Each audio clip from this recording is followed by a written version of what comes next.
Hello there. I'm Nick, and I have been working on Song of Asirra for many years now. I thought it could be fun to go back in time and play through some early demos of the game, and give you all a little developer's commentary as we do it. So this here is Demo 1, which originally released as a Patreon exclusive all the way back in 2018. So we're going to go through and I'll comment on what's changed since then and what I remember about developing this.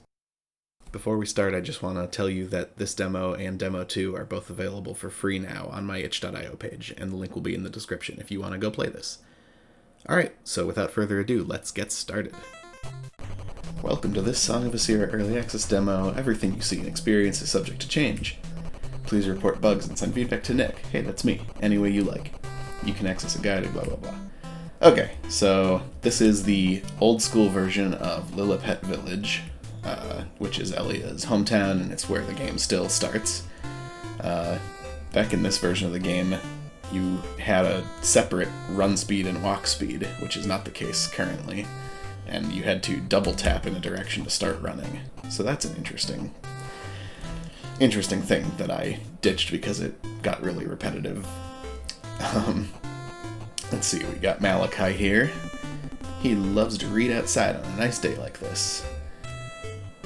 We've got the Lilliput General Store. So a lot of these things, the store, the windmill, the little bird statue, all this stuff is still in Lilliput Village, but it looks quite a lot different, and it is laid out differently. Let's see what we got up here. Ooh, a gold piket, so that's 100 pikets. So yeah, this demo was originally really just a way to show off what progress I had made in the game up to this point. It didn't have any of the story beats programmed in yet or anything like that. It was just some maps and some gameplay, and I put in a couple of sort of special scripted things just for the demo, just to make there be something to do. Forest, Meadow, and Malachi's house. So Forest and Meadow in the current version of the game have had their names changed to Kenna and Kira. Not for any real reason, just because I wanted to change it. But here's Meadow, who is now Kira. Hello, Elia dear. I hope you're enjoying the demo. Nick asked me to give you something special. Come find me after night falls. You can go back to your house and sleep in your bed if you want to skip ahead till night. We'll probably do that a little bit later, but it's funny, a little third wall breaking stuff here. Oh, we got glow cap. Oh, wow, there's no animation for picking ingredients off of the ground. There is now.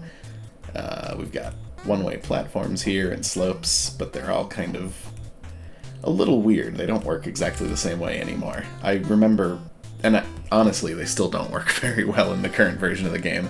I'm really going to have to continue reworking them. It's just a very hard problem to solve for some reason. We got a nice cave here. Sorry, this area isn't finished yet, but here's a little something to reward your curiosity. Ooh, some cash. So I wonder what is in the store. Oh, look! I even had the NPC, routine system working, so she's actually gonna go somewhere. Well, isn't that exciting? I wonder if Malachi's gone somewhere by now, too, or if he's still hanging out. He is gone. I wonder where he went. Oh, there's a treasure chest here, too. I got a bottle.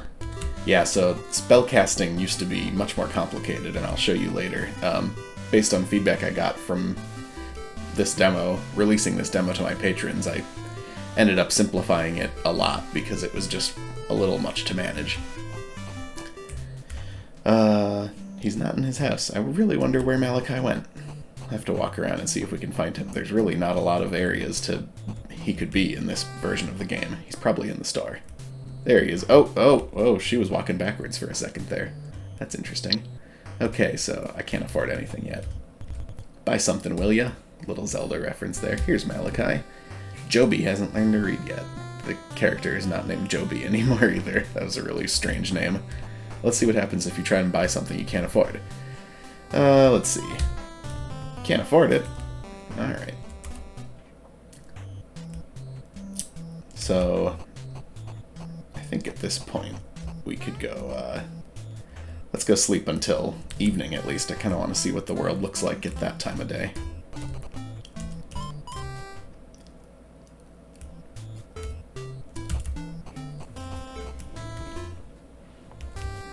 Ooh, that is a sickly kind of color.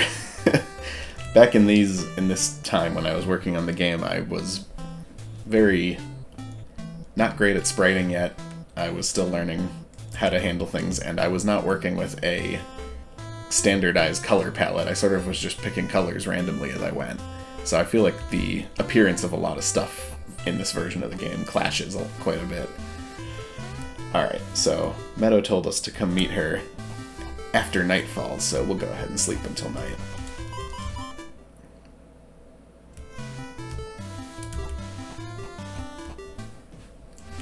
Okay, so I had already implemented my lighting system at this point, although it was still hard lights. I didn't implement soft lighting until much later, which I think ended up looking a lot nicer.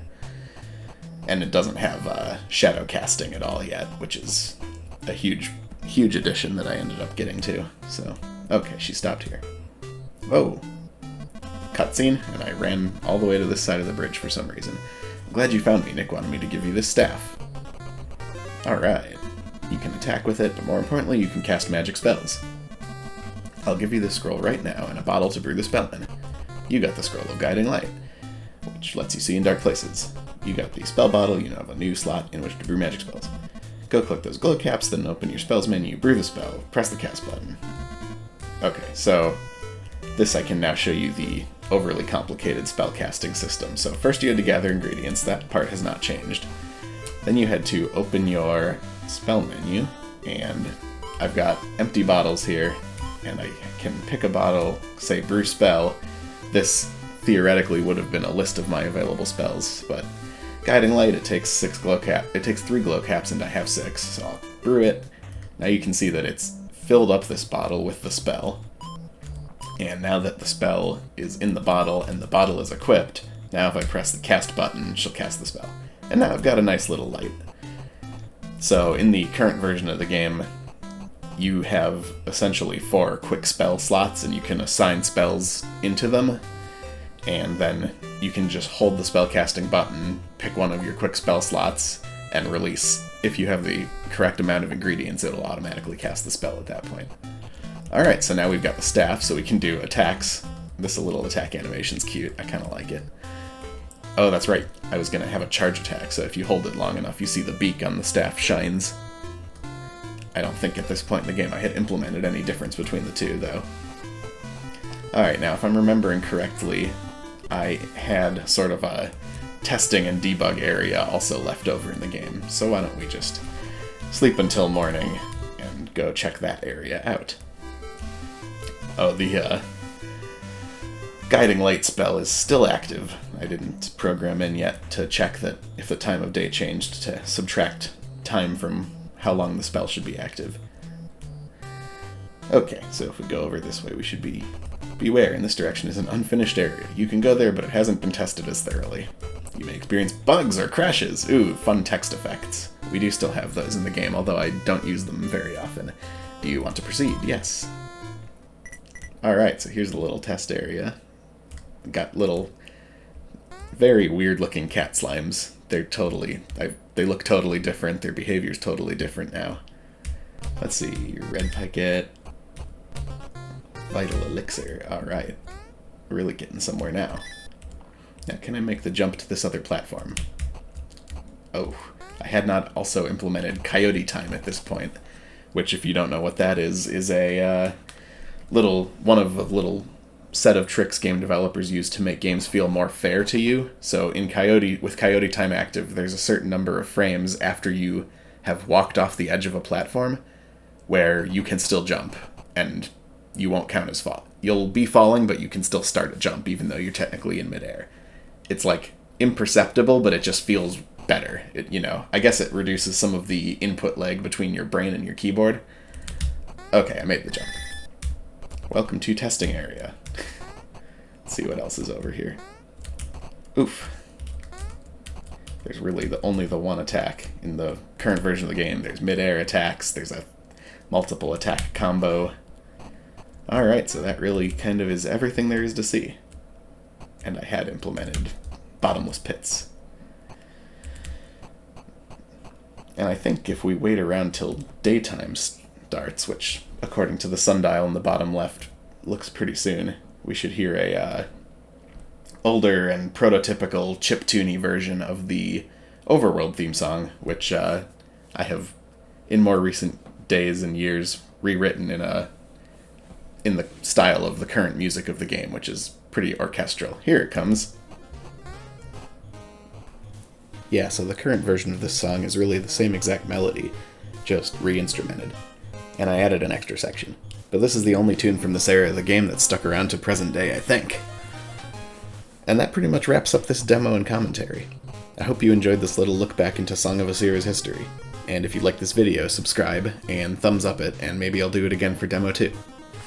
Before we go, if you want to keep up to date about the game, follow me on Twitter, @NickAVV, and if you want to support the game, join my Patreon, which will also be the best way to get your hands on Demo 3 as soon as it comes out. And links to all that stuff will be in the description of this video. Okay, thank you so much for sticking around to the end, you're the best. I will see you next time. Goodbye.